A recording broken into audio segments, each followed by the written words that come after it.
नमस्कार. आज आपण आपल्या सहकार विषयातील दुसरं प्रकरण सुरू करणार आहोत.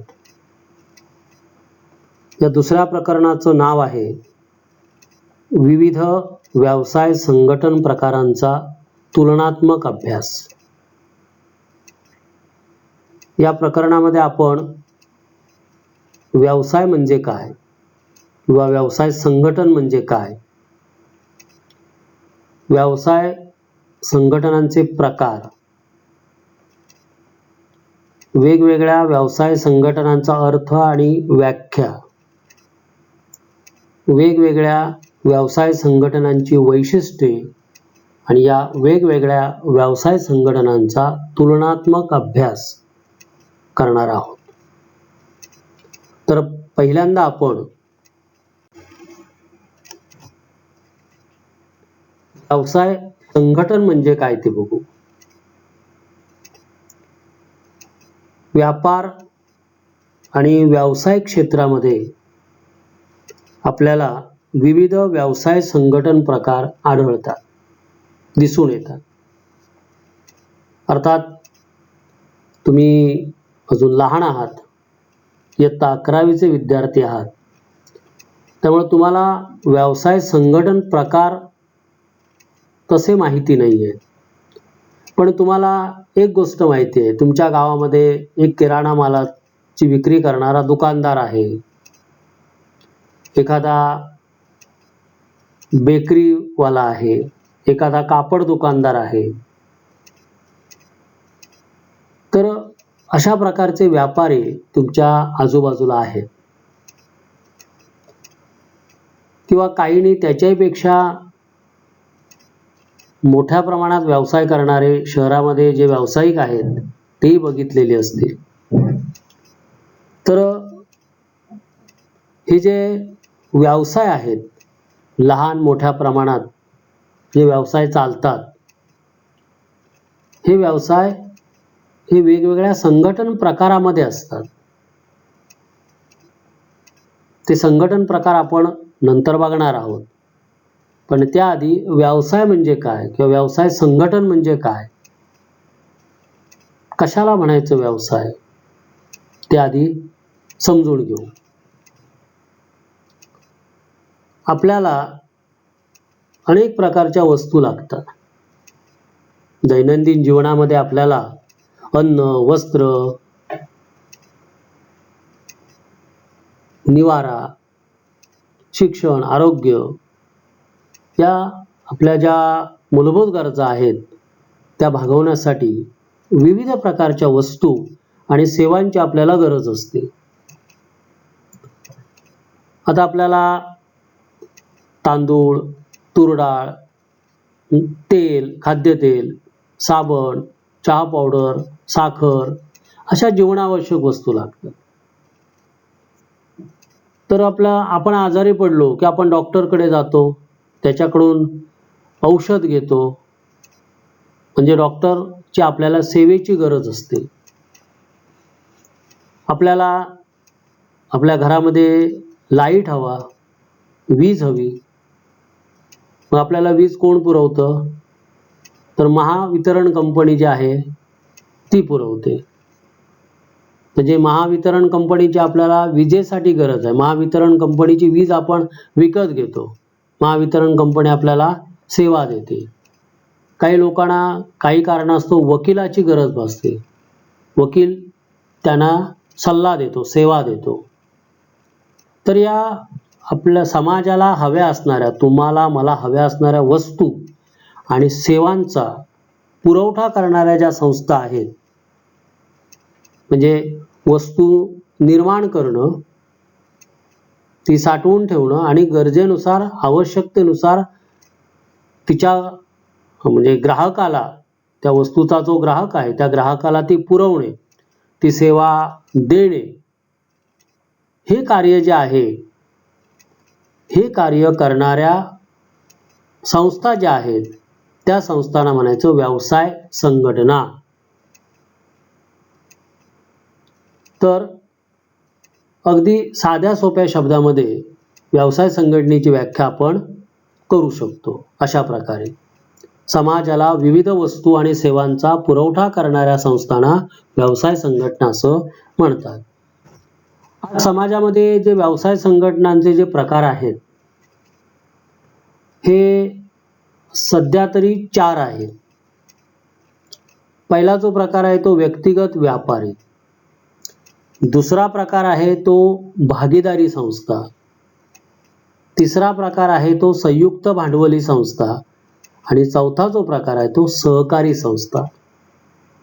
विद्यार्थी मित्रांनो, आपल्याला ज्या वस्तू मिळतात ना त्या काही वस्तू आपल्याला व्यक्तिगत व्यापारी संस्थेकडून मिळतात, पुरवल्या जातात.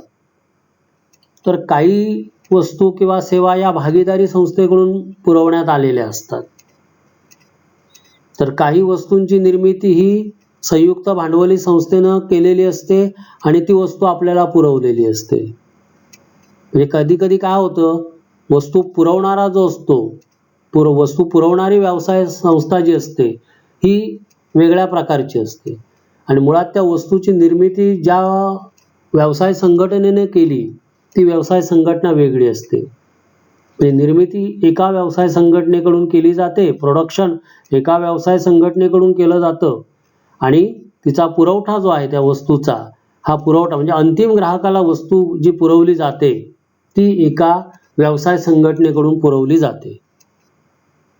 तर हे झाले 3 प्रकार. आणि चौथा जो प्रकार आहे, काही वेळा आपल्याला ज्या वस्तू किंवा ज्या सेवा लागतात किंवा आपल्या गरजा ज्या संस्थांकडून भागवल्या जातात, तो एक व्यवसाय संघटन प्रकार जो आहे तो म्हणजे सहकारी संस्था. आपण ज्या सहकार विषयाचा अभ्यास करतो, ज्या सहकारी संस्थांचा आपण अभ्यास करणार आहोत याच्या पुढे, त्या सहकारी संस्था ह्या सुद्धा व्यवसाय संघटना आहेत. तुम्हाला ते माहिती आहे, सहकारी संस्थेची वैशिष्ट्य आपण मागच्या तासिकेला बघितलेली आहे, मागच्या प्रकरणामध्ये. तर व्यवसाय संघटन म्हणजे काय आणि व्यवसाय संघटनांचे 4 प्रकार आपण आता या ठिकाणी बघितलेले आहेत. आता आपण व्यवसाय संघटन यामधला पहिला जो प्रकार आहे किंवा व्यवसाय संघटनांच्या प्रकारातील पहिला प्रकार एकल व्यापारी किंवा व्यक्तिगत व्यापारी. आता एकल व्यापारी किंवा व्यक्तिगत व्यापारी याचा अर्थ व्याख्या आपण नंतर विस्तृत बघणार आहोत, विस्ताराने बघणार आहोत. फक्त या ठिकाणी आपण संक्षिप्त स्वरूपामध्ये थोडक्यामध्ये आपण बघू. अशी व्यवसाय संघटना की जी एका व्यक्तीकडून स्थापन केलेली असते, त्या व्यवसायाचं व्यवस्थापन आणि नियंत्रण एकाच व्यक्तीकडून केलं जातं.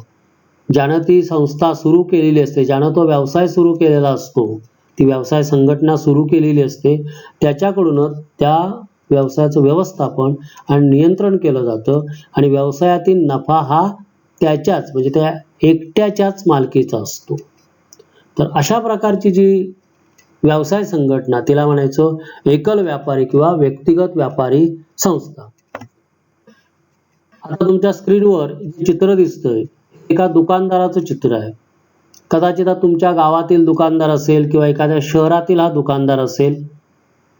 तर याच्या स्टोअरमध्ये विविध प्रकारच्या वस्तू त्यानं विकण्यासाठी ठेवलेल्या, विक्रीसाठी ठेवलेल्या आपल्या ग्राहकांना तो विकणार आहे. म्हणजे ग्राहकांना वस्तू पुरवण्याचं काम हा जो विक्रेता आहे तो करतो. आणि बघा त्या चित्रामध्ये तो आपल्याला समोर दिसतोय किंवा त्याचा कदाचित हा बाजूचा नोकर असेल. तर हा जो माणूस आहे किंवा ही जी व्यक्ती आहे, या व्यक्तीने हा व्यवसाय सुरू केलेला असावा आणि त्या व्यवसायाचं व्यवस्थापन आणि नियंत्रण हे त्याच्याकडूनच केलं जातंय आणि या व्यवसायातून त्याला जो काही नफा होईल तो त्याच्या एकट्याच्या मालकीचा असेल. असं जे दुकान असतं ना एकट्याच्या मालकीचं जो कुठला व्यवसाय, बेकरी व्यवसाय असेल, टेलरिंगचं दुकान असेल, हॉटेल असेल, कापड दुकान असेल, साधारणतः किंवा डॉक्टरचा दवाखाना, एका डॉक्टरचा दवाखाना, एका वकिलाचं ऑफिस, तरी साधारणतः ह्या एकल व्यापारी संस्था असतात, व्यक्तिगत व्यापारी संस्था असतात. आलं लक्षात? तर हा एक प्रकार तुम्ही लक्षात ठेवा. हा व्यवसाय संघटनांचे प्रकार तुम्हाला जर कोणी विचारले तर पहिला प्रकार लक्षात ठेवायचा, एकल व्यापारी किंवा व्यक्तिगत व्यापारी संस्था. आता दुसरा जो प्रकार आहे तो म्हणजे भागीदारी संस्था. बघा, भागीदारी संस्था ही व्यवसाय संघटना आहे. ही व्यवसाय संघटना 2 किंवा 2 पेक्षा अधिक व्यक्तींकडून स्थापन केली जाते.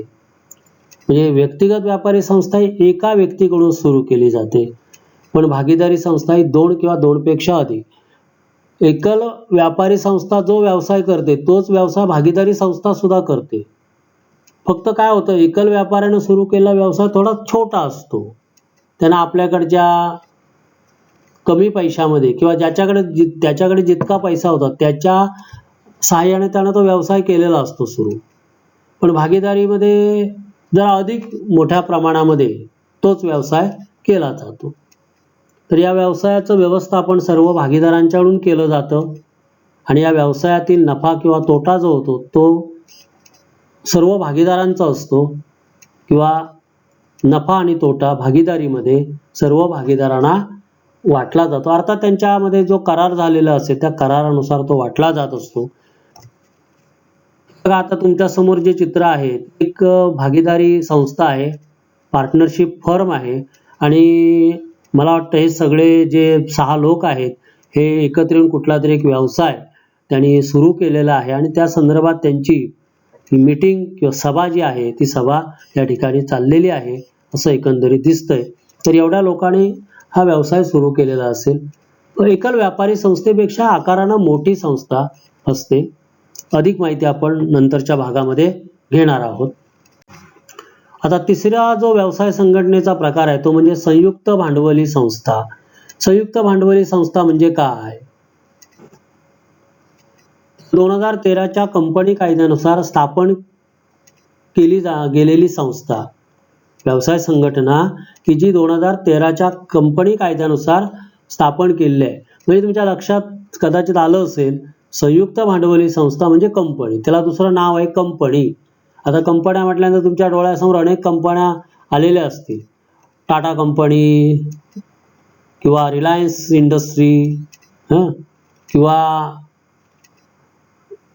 Maruti company, Hindustan lever limited company, अशा अनेक कंपन्या, कोलगेट इंडिया, पामोलिव्ह लिमिटेड यासारखी कंपनी. तर या सगळ्या ज्या कंपन्या आहेत या सगळ्या व्यवसाय संघटना आहेत आणि या कंपनी कायद्यानुसार त्या स्थापन झालेल्या आहेत. या संयुक्त भांडवली संस्थांचं व्यवस्थापन हे संचालक मंडळाकडून केलं जातं आणि व्यवसायामधील जो नफा होईल तो सर्व भागीदारांच्या मध्ये वाटला जात असतो.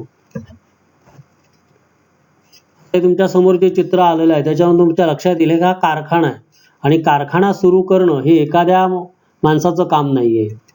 एवढ्या मोठ्या प्रमाणात छोटे कारखाने, लघु उद्योग, मध्यम आकाराचे उद्योग एखादी व्यक्ती सुरू करू शकते किंवा भागीदारीमध्ये सुद्धा हा व्यवसाय नाही सुरू करता येत.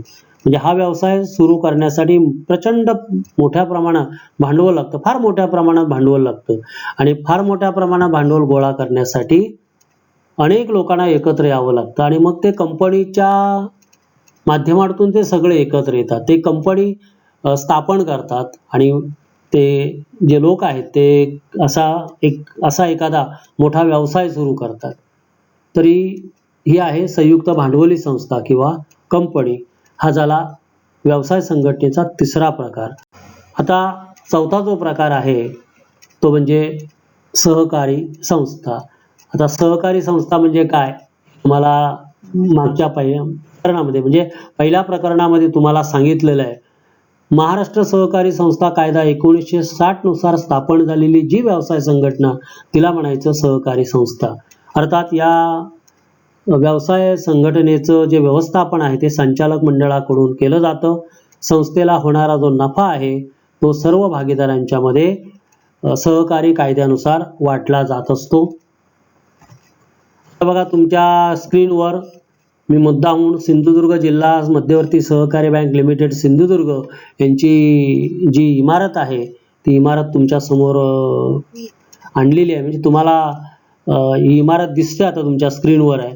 ही एक सहकारी संस्था आहे. जरी ती बँक असली संघ संस्था जरी असली तरी ती एक सहकारी संस्था आहे आणि ही सहकारी संस्था ही एक व्यवसाय संघटना आहे. तर अशा प्रकारे आपण व्यवसाय संघटन म्हणजे काय आणि व्यवसाय संघटनाचे जे प्रकार आहेत ते प्रकार या ठिकाणी आता बघितलेले आहेत. याचा अधिक अभ्यास विस्तारानं आपण पुढच्या तासिकाना करणार आहोत. धन्यवाद.